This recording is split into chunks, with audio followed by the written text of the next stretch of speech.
Hello বন্ধুরা, আবারও আমার একটা নতুন ব্লগে তোমাদের সবাইকে স্বাগত। সকাল সকাল গোপুসোনাকে ঘুম থেকে তুলে দিয়েছি আর গোপুসোনাকে সিংহাসনে বসিয়েও দিয়েছি। আর আজকের আমরা আমাদের ওপরের যে বিল্ডিংটা নতুন হচ্ছে সেই বিল্ডিংয়ে একটুখানি পরিষ্কার করব, কারণ দুদিনের মধ্যেই আমার একটা ডেমোস্ট্রেশন আছে, সেটা ওখানেই দেওয়ার প্ল্যানিং চলছে। তো সেই নিয়েই সকাল থেকে একটু ব্যস্ত আছি। বাবা, তুই এত কাজ করছিস? বাবা, এত কাজ করলে তো আমি অবাক হয়ে যাচ্ছি রে।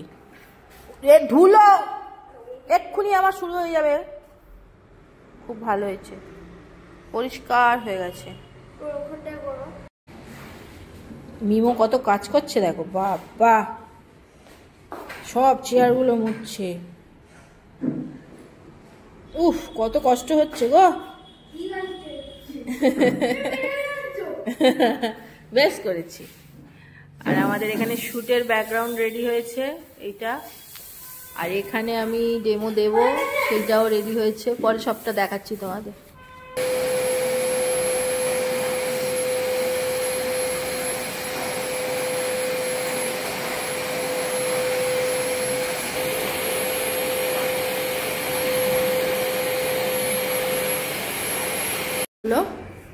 কারণ 16 জন স্টুডেন্টকে একসঙ্গে বসাতে হবে, তো সেই হিসেবে সেটআপটা রেডি করেছি। এখানে ডেমোটা দেব আমি, আর এখানে প্রোডাক্টগুলো কালকে সব গুছিয়ে নেব।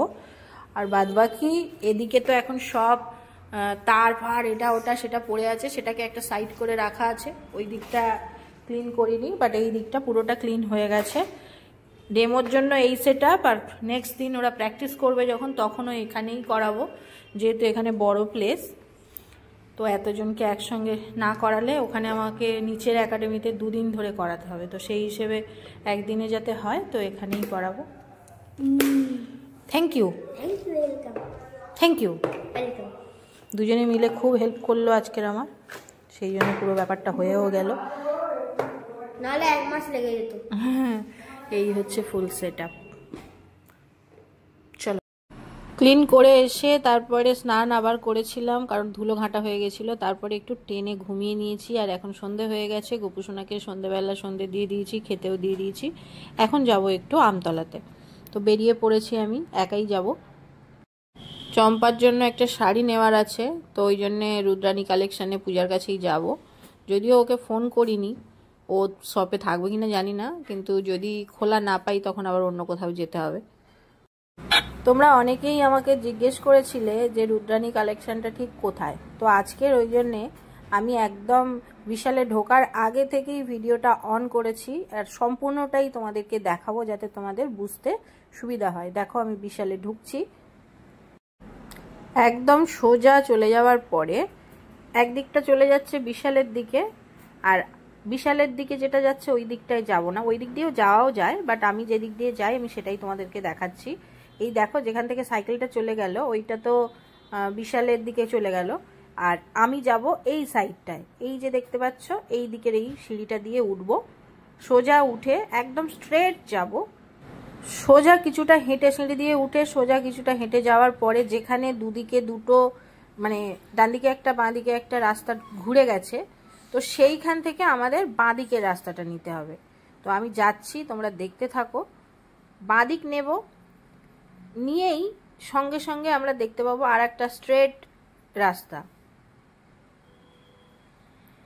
তো দেখতেই পেলে আমরা বাঁ দিকের এই রাস্তাটা যেই ধরলাম, দেখো আবার একটা স্ট্রেট লেন তোমরা দেখতে পাচ্ছ। তো এই স্ট্রেট লেনটা দিয়ে হেঁটে যেতে হবে, এবং তারপরে আবার বাঁ সাইড নিতে হবে। এই বাঁ সাইডটা কিন্তু নয়, এর পরের গলিটা দেখতেই পাচ্ছ। এই গলিটায় আমরা ঢুকে যাব। এই যে ঢুকলাম, জাস্ট ঢুকেই দেখো রুদ্রাণী কালেকশন।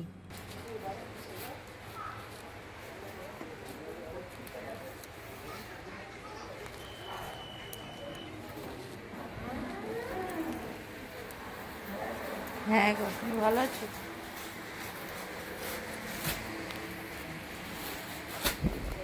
ওইটাই একটু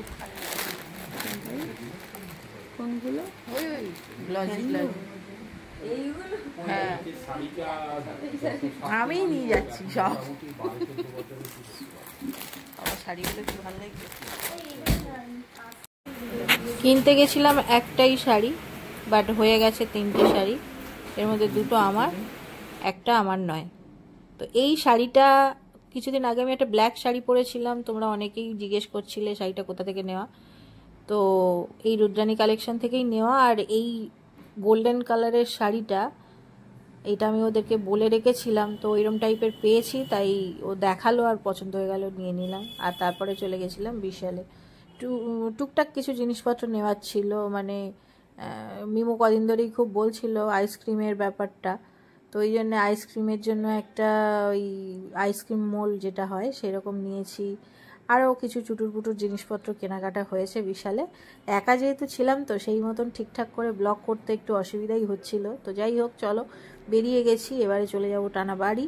আজকের আর বাজারের ভিতরের দিকে যাব না, কারণ হাতে অনেক কিছু জিনিসপত্র হয়ে গেছে, একা একা নিতে অসুবিধা হচ্ছে। তো ওই জন্য বাড়ি চলে যাব। তো টোটো স্ট্যান্ডে যেতে হবে, টোটোতে উঠে পড়েছি। বাড়ি গিয়ে জাস্ট একটা মানে ভালো মতন চা বা কফি কিছু একটা খাবো, তারপরে একটু রেস্ট করব। আইসক্রিম মোলটা পেয়ে মিমো কত খুশি হয়েছে দেখো, ও এক্ষুনি খুলে খুলে দেখবে জিনিসগুলো কীরকম আছে। ওর মনে হচ্ছে এর ভিতরে কাঠি নেই, তারপরে খুলে দেখে বললো না কাঠি তো আছে। তারপরে দেখো একটা একটা করে গালে দিয়ে দেখছে, মানে গালে দিয়ে না, মানে খাওয়ার মতন করে আর কি অ্যাক্টিং করছে। খুব খুশি হয়েছে। তো তরমুজ খেতে খুব ভালোবাসে, তাই প্রথমেই বলছে মা প্রথমেই কিন্তু তরমুজ দিয়ে একটা আইসক্রিম করবে, সেটা দিয়ে এটা শুরু করবে, উদ্বোধন হবে তরমুজ দিয়ে। ঠিক আছে তাই হবে। তো এরপর ওপরে চলে এলাম আর একটু চা বসালাম, আর তার সঙ্গে গোপুর সন্ধ্যেবেলা যেটা দেওয়া হয়েছিল চিড়ে আর বাদাম ছোলা, সেগুলো একটুখানি নিলাম। চলো আজকের ব্লগটা এখানেই এন্ড করছি। যদি কিছু ভালো লাগে প্লিজ লাইক করো, কমেন্ট করে জানিও আমাদের ব্লগ কেমন লাগছে। নেক্সট ব্লগে আবার দেখা হচ্ছে, ততক্ষণ সবাই খুব ভালো থেকো, সুস্থ থেকো, টাটা।